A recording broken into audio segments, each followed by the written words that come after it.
Olá, você que acompanha mais um Papo com o Gestor. Sou Thiago Salomão e recebo aqui no estúdio da Infomoney TV Felipe Campos, ele que é gestor de 2 fundos da Condor Invest. A gente vai falar desses 2 fundos, tem estratégias que aparecem nos 2 fundos. Um deles é o Condor Long and Short e o outro é o Condor Institucional FIA. A Condor Invest é uma casa que já existe desde 2006, tem 2,6 bi em ativos sob gestão. E esses 2 fundos são um pouquinho mais recentes, o Condor Long Short é desde 2010 e o Condor FIA nasceu em 2011. A gente vai falar da gestão desses 2 fundos que têm tido uma performance muito boa e também um pouquinho dos cases deles, se eles ainda vão fazer parte da carteira da Condor nesse ano que vai começar agora em 2018. Bom, Felipe, primeiramente seja muito bem-vindo ao Papo com o Gestor. A gente sempre abre falando um pouquinho de como você chegou na Condor, como é que funciona, como é que nasceu a Condor, a filosofia de gestão. Vamos fazer uma breve apresentação da Condor? Tá. A Condor foi fundada em 2006 por 2 ex-integrantes do Banco Safra, o Rodrigo Veiga, que era o tesoureiro do banco, e o Marc Catan. Depois eles levaram para a Condor o Cristiano Chadá, que tinha trabalhado no Safra com o Rodrigo e que também teve uma história grande no BBM. Uhum. E o Chadá acabou levando outros ex-BBMs, eu fui um desses. Uhum. E você chegou lá em 2009, né? Foi um pouquinho depois a fundação foi em 2006, eu cheguei em 2009 para tocar o book de bolsa dos fundos multimercados. Sim. Em 2010 eu abri o fundo Long Short, que a gente vem tocando, minha equipe toca até hoje. A característica comum assim, de Safra e BBM é que são 2 bancos de dono, né? São bancos familiares que no passado corriam um risco relevante em tesouraria. E dado que você vai correr um risco relevante, grande parte da rentabilidade desses bancos vinha de tesouraria, você precisa medir muito bem esse risco, né? Uhum. Então, acho que o principal assim, da cultura é essa mania de medir risco e saber calcular isso. Para a Bolsa, isso tem uma dificuldade a mais, né? Eu acho que às vezes as pessoas vão usar critérios estatísticos para controlar risco em bolsa e eles várias vezes são falhos, porque as correlações mudam, você tem vários casos que desafiam a estatística. Então o que a gente desenvolveu nesse tempo lá na Condor foi um jeito de controlar risco em bolsa, de uma forma muito criteriosa, uma forma muito fundamentalista, não levando tanto em conta estatística, mas testando cenários, modelos e conseguindo, para cada investimento que a gente faz, ter noção do risco financeiro daquilo. Uhum. Então isso veio permeando a nossa história no long short, no multimercado e no FIA nos últimos anos. Legal. Então, já aproveitando, vamos falar um pouco do processo de seleção. A gente pode tentar fazer uma relação dos 2 fundos, ou se você preferir, falar um pouquinho do long short, depois do FIA, mas como é que funciona o processo de decisão na hora de escolher os ativos que vão fazer parte da carteira, como é que é o colegiado lá dentro, as discussões, enfim. A gente busca assimetria em tudo que a gente investe, né? Uhum. Então, para você falar de assimetria, você tem que saber quanto você tem para perder. Eu acho que a principal debate aí é quanto tem para perder em cada investimento. Então, como é que a gente faz isso? Sempre tem um analista responsável pelo setor, especialista. A gente não gosta que um analista olhe muitas empresas, o ideal é que ele olhe entre 5 e 7 empresas. Uhum. E tem sempre um gestor associado a cada investimento, atuando como um coach, olhando a parte qualitativa, olhando os modelos juntos. Então, cada caso lá é visto por 2 pessoas muito por dentro do caso. Uhum. E sempre tem os gestores, o outro gestor, como advogado do diabo. Então, esse debate, esse teste de hipótese o tempo todo, esse questionamento, gera ideias melhores. Então, a gente acredita bastante nisso. É meio que sempre tem uma pessoa de fora, não enviesada, não, vamos dizer, apaixonada pelo case, querendo sempre destruir o que o analista que ficou estudando um tempão a empresa... Destruir talvez seja uma palavra forte, mas no final, quando você investe muito tempo numa ideia, né, às vezes é difícil largar ela. Então a gente coloca critérios questionamentos de fora para tentar ao máximo, é impossível tirar 100%, mas tentar tirar ao máximo esse viés. E essa estratégia de seleção funciona tanto para o long e short quanto para o FIA, ou talvez para o long e short por ser estratégias um pouco mais rápidas? Não, se você olha o histórico do long short, a maior parte do alfa que a gente gerou, resultados positivos que a gente gerou, foi comprando ações. Sim. Tiveram alguns casos de shorts relevantes, shorts emblemáticos, mas em geral grande parte do alfa vem da geração comprada. E a gente replica essa carteira comprada, as mesmas coisas que a gente gosta para o long short, a gente gosta para o FIA. Sim. Não tem muita diferença. Então, como eu estava falando, o processo é modelar bastante, discutir, ouvir muito, ir para a rua, trabalho de campo muito relevante, de tentar ouvir opiniões diferentes.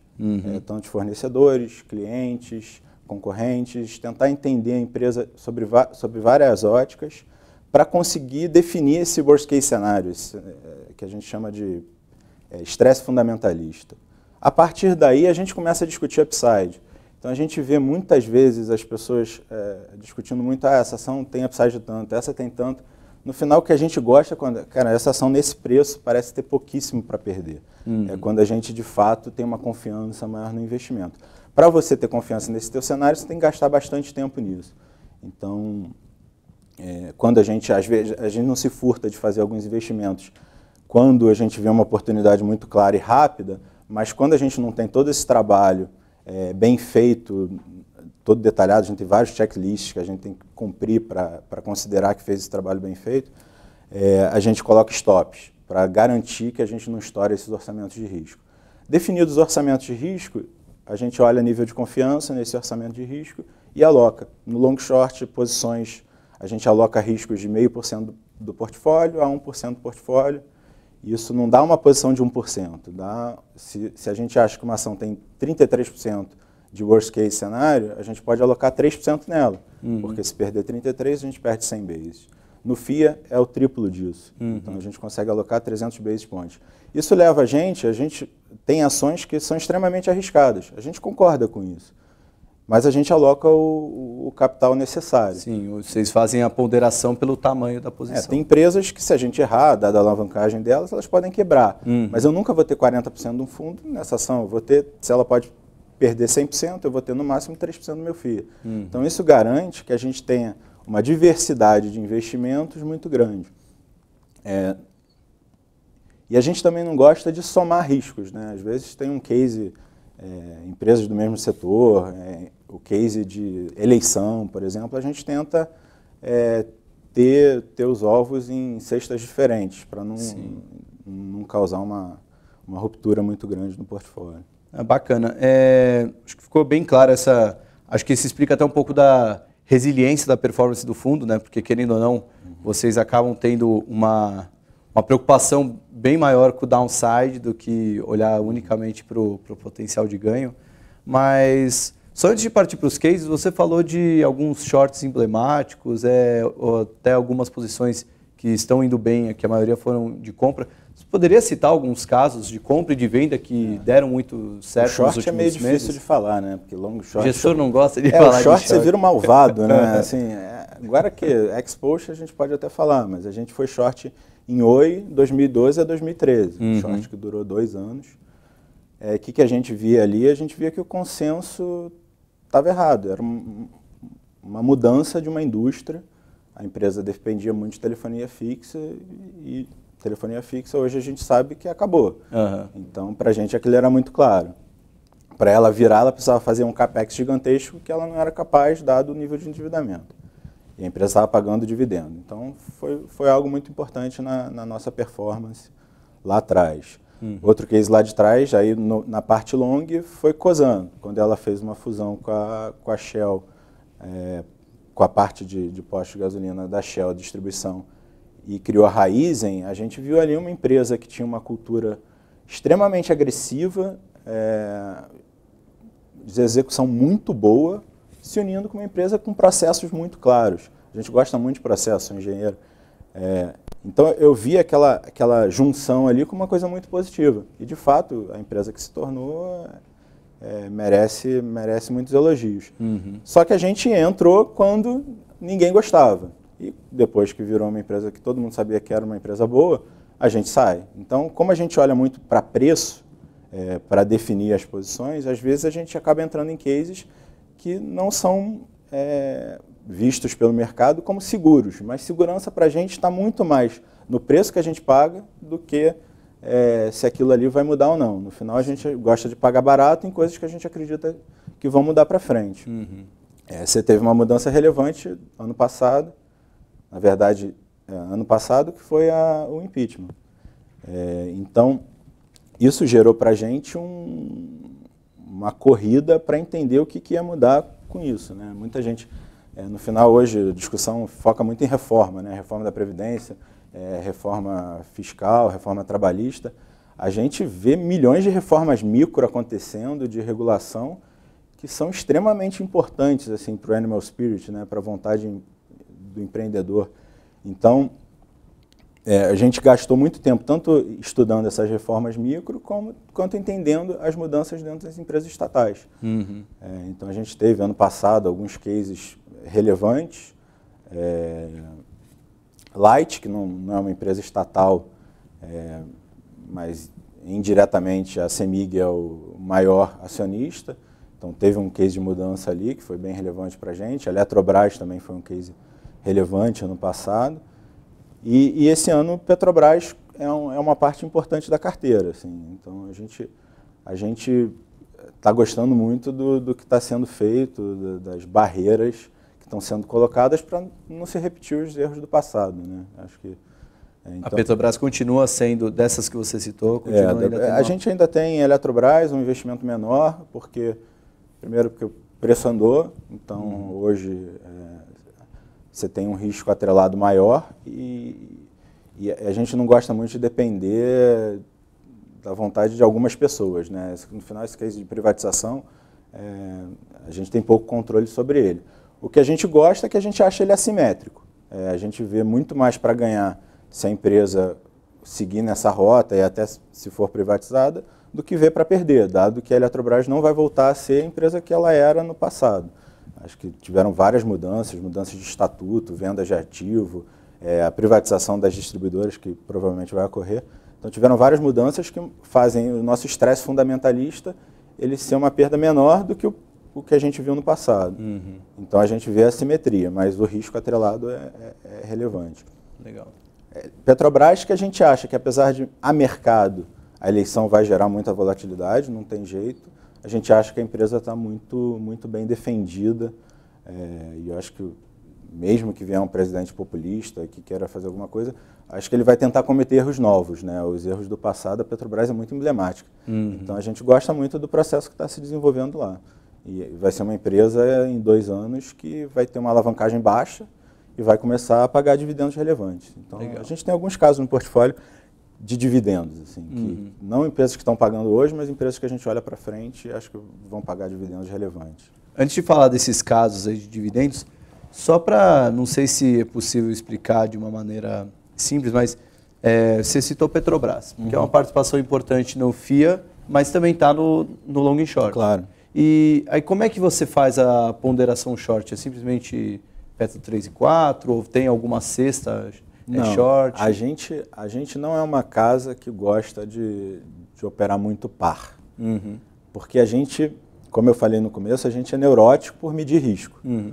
O par, a gente às vezes você olha muito para o long e às vezes você esquece o short. Então a gente gosta de comprar coisa que a gente gosta, vender coisa que a gente gosta e usar hedges macro ou carteiras pulverizadas para tentar neutralizar esse risco. Entendi. No fundo long short a gente pode até ter risco direcional. Nosso long short é condirecional, ele não é neutro. Uhum. Então a gente pode ter até 20% de exposição long ou short. A gente não tem viés nenhum, a gente já foi short no passado. Uhum. Hoje em dia a gente carrega uma posição long. Sim. Mas é um long em empresas que a gente considera que no cenário atual a gente vai ganhar do CDI com louvor, vamos dizer assim. Uhum. Então a gente vê um carrego relevante na faixa de 20% para as posições long. Então a gente gosta de buscar assim, a empresa que eu sou short, eu olho short contra CDI no long short, e o carteira long eu olho contra CDI. E eu fico monitorando com viés macro como a gente vai redear. Quando a gente quer fazer um par, a gente pode fazer, mas tem que ser uma coisa extremamente correlacionada. Sim. E não estatisticamente correlacionada, tem que ser fundamentalmente correlacionada. Então, às vezes as pessoas pegam, vou fazer um long short seguradora. Aí tem uma seguradora que é seguro-saúde, a outra é seguro automóvel. As dinâmicas são diferentes, então a gente não gosta de fazer isso. Porque no nosso risco a gente vai acabar temporariamente, uma vai para um lado, outra vai para o outro, você vai acabar zerando aquela posição e você não estava errado individualmente no médio prazo. Sim. Então a gente prefere olhar as posições individualmente. O que facilitou muito migrar para o FIA, né? Porque quando a gente olhou para o nosso histórico, a gente ganhou bastante alfa, como eu falei, na parte long. Então replicar isso para o FIA foi imediato. Legal. Bom, então se quiser retomar alguns cases de dividendos ou então outros cases do fundo que foram bem nesse ano e ainda permanecem na carteira? A gente, olhando um pouco para frente, assim, a gente tem uma posição relevante em Copasa. A gente participou ativamente do processo de revisão tarifária, tentou ao máximo, humildemente, ajudar a empresa, assim, né, que era um processo novo para a empresa, foi a primeira. A gente gostou muito do trabalho da Arsai, que foi a agência de Minas que fez essa revisão tarifária, muito técnica. E hoje a gente vê uma empresa equilibrada, uma empresa que teve problemas no passado de alavancagem, que hoje está bastante equilibrada e gerando caixa. E então a gente vê para frente a empresa conseguindo cumprir um plano de investimentos agressivo para universalizar esgoto. Acho mega importante isso para a sociedade mineira, eles vão fazer isso e mesmo assim conseguem pagar um dividendo maior do que eles pagam hoje. É uma expectativa nossa, senão a empresa vai sobrar caixa demais, a gente vê esse dividendo subindo para níveis de 8%, por exemplo. Outra empresa que a gente gosta é Itaúsa. A gente gosta muito de Itaú, que é o principal ativo da Itaúsa, só que a gente consegue comprar Itaú com 25% de desconto. Não sei exatamente quanto está hoje, mas quando a gente montou era um desconto desse tamanho. Então, quando você olha a política de dividendos que o Itaú está se propondo e faz a transição disso para a Itaúsa, também você vai ter dividendos muito, muito gordos em Itaúsa. Então, você fica comprado num ativo de extrema qualidade, que é o Itaú, que se a economia brasileira pegar, se a gente tiver um cenário positivo, vai crescer, vai gerar lucros maiores, e ao mesmo tempo, num cenário que a gente está hoje, de um crescimento relativamente baixo, você vai ter dividendos gordos. Então, assim, a gente gosta disso, né? Quando a gente vê pouco para perder e muito para ganhar. Então. Legal. Tem mais algum case do fundo? Tem vários, né? Como eu falei, a gente tem uma diversificação relevante, né? A gente não é... Algum que foi um pouco emblemático assim na performance desse ano? Desse ano, acho que a celulose foi importante, a Fibra e Suzano, nos últimos meses, acho que tiveram um resultado relevante para a gente. E aí o pessoal da XP até escreveu uma carta legal sobre o assunto. Recomendo que todos leiam. Então a gente acha que o mercado de celulose está mudando, né? O mercado está tendo mais disciplina de oferta, sempre foi um mercado que cada vez que você tinha um preço melhor, iam lá, botavam mais oferta. Agora a gente acha que está mais equilibrado isso de médio prazo e os preços atuais, as empresas estão gerando caixa enormemente. E querendo ou não, esperando um 2018 de volatilidade por conta das eleições, para uma carteira diversificada é legal ter um ele ajuda case... na carteira. A gente hoje tem um pouco de dificuldade de comprar plays de grande crescimento de Brasil. A gente vê a maior parte deles bem precificado. Era exatamente essa pergunta que eu ia fazer, Felipe, porque você fala que olha muito para preço. Então, às vezes, você compra quando a empresa está um pouco esquecida, até largada pelo mercado. Mas muita coisa andou e andou muito, né? Talvez até andou antes do que deveria andar, enfim. Como é que fica essa estratégia de olhar para preço com tanta coisa boa que já andou e até as coisas que não eram tão boas, mas andaram bastante? A gente faz isso, como eu falei, em tamanhos menores. Então, hoje a gente tem 2 investimentos na carteira, que um é Duratex e o outro é Gol. Que eu acho que no caso de Duratex é um pouco... a gente está se adiantando um pouco no ciclo, né? Quando a gente fala com as pessoas, não, mas isso é um caso para 2019. Tá bom, mas a gente está lá, tem uma posição pequena, está monitorando, quando a gente achar que tem os triggers, a gente pode aumentar. E o outro caso é Gol.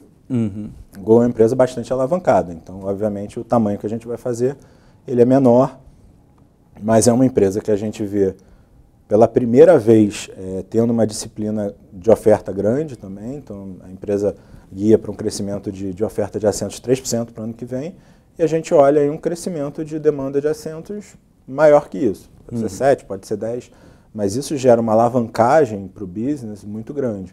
Quem já estudou empresas empresas aéreas, a quantidade de custo fixo é enorme, né? Quando você bota aquela pessoa extra no avião, ela tem um valor muito grande. Quando você tem avião cheio, você pode cobrar um pouquinho a mais e aquele pouquinho a mais é todo seu.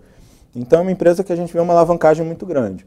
Claro que se tiver uma crise, uma nova crise pode ser um problema, se o preço de combustível subir muito pode ser um problema, se o dólar subir muito pode ser um problema. Mas é uma ação que multiplica se der certo. Então a gente faz um investimento pequeno, mas tem esse investimento também. Então são as pimentas que a gente tenta colocar no portfólio, para no final o portfólio agir como portfólio. A gente quer que o fundo vá bem, caso a gente não tenha bola de cristal para prever a eleição. Apesar da gente ter um viés positivo, é muito difícil. Nem os políticos conseguem, quanto mais a gente. Então a gente tenta no portfólio criar um ambiente que você vai performar bem dos dois lados. O long short, a história dele mostra isso, né, do nosso fundo. Ele raramente é o melhor do ano, ele é um fundo de consistência no longo prazo. O único ano que ele foi o melhor foi 2015, que foi um ano que toda a indústria foi muito mal, ele deu 144 CDI. Então a gente trabalha, bom de estar numa casa macro, né, com o know-how da Condor, é que a gente está conversando com gente, do mesmo jeito que eu falo que o meu analista tem que ter um advogado-diabo, a gente tem um monte de advogado-diabo na parte macro lá, né, que está sempre olhando para o resto do planeta e falando, tem um risco aqui, tem um risco ali. Então isso ajuda muito a gente a ter uma visão, às vezes, conseguir sair ali do mundo micro, né, porque apesar da gente estar numa casa que tem uma área macro relevante, o mundo da minha equipe é totalmente micro, é uma empresa. Então é bom ter aquela galera ali que está olhando coisas diferentes, né? Ajuda muito. Isso que você falou dessa performance que nunca foi o melhor do ano, isso me lembrou... Foi em 2015, né, talvez. Em 2015, no ano que foi que todo mundo caiu e ele acabou indo bem, mas isso me lembrou uma frase bem legal que na verdade é um estudo que um cara fez, o Fernando Tempel, ele pegou um estudo para mostrar a performance nos 20 anos de fundo verde e embora seja o símbolo da indústria brasileira de fundos, ele só conseguiu ser o melhor fundo do Brasil em apenas um ano desses 20.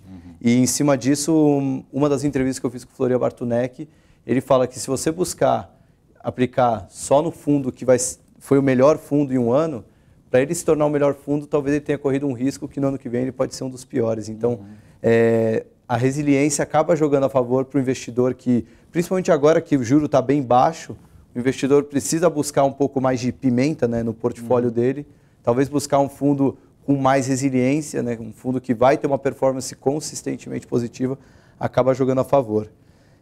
Para finalizar, Felipe, 2018 está aí, está chegando, a economia está ajudando, política nem tanto. De uma maneira macro, não pegando cases específicos, como é que você está olhando investimentos no Brasil para 2018? Há um upside ainda? O downside ali nas suas continhas ali está bem alto? Como é que você está vendo investimentos em geral no Brasil para 2018? O vento é a favor. A gente tem uma economia, se eu fosse um candidato e fosse receber um país com inflação controlada, juro baixo, crescendo e com potencial relevante, né? Por mais que você ache que o crescimento potencial do Brasil é menor do que era antes, tudo bem, mas a gente tem um slack de economia relevante, então consegue crescer com relativa facilidade daqui para frente. Não estou aqui para dizer se é o voo de galinha ou se é um voo de condor, né? Mas a gente consegue crescer os próximos anos. Então, dessa forma a gente está otimista, mas não tem como dizer que o ano de 2018 não vai ser um ano de volatilidade. A gente teve uma história de baixa volatilidade muito grande. Você tem um ano que o Fed está subindo juros, provavelmente vai começar a diminuir o balanço dele. Então você tem algumas possibilidades de risco relevante do lado externo, e no lado interno tem a eleição, que, sei lá, pode ser que resolva, tem gente que fala que pode sair em primeiro turno um candidato pró-mercado. Mas a gente não tem essa bola de cristal, então a gente sabe que vai ter volatilidade. O único jeito que a gente pode se preparar para isso é sempre que o preço indicar que está muito para um lado, reduzir as posições e comprar hedge. E sempre que as pessoas acharem que está tudo perdido, que é o fim do mundo de novo, a gente aumentar o nosso risco. Então, nosso jeito de fazer é olhar muito mais para o preço do que para a história. Então, tentar achar as assimetrias, a assimetria ela só é possível quando o preço está a seu favor. E 2018 vai ter muita assimetria. Vai ter muita assimetria. A gente se considera capaz de fazer de ter essa dinâmica. Acho que a gente historicamente mostrou que nesses mercados de volatilidade a gente vai bem. Então a gente está otimista para retornos em 2018. Legal. Bom, bacana. Felipe, muito obrigado aí pela sua participação no Papo com o Gestor. E tenham que o resultado que vocês vêm apresentando nessa década continue em 2018. Tá bom, obrigado. Bom, espero que vocês tenham gostado de mais uma entrevista do Papo com o Gestor. A gente se vê na próxima semana com mais uma entrevista. Até mais.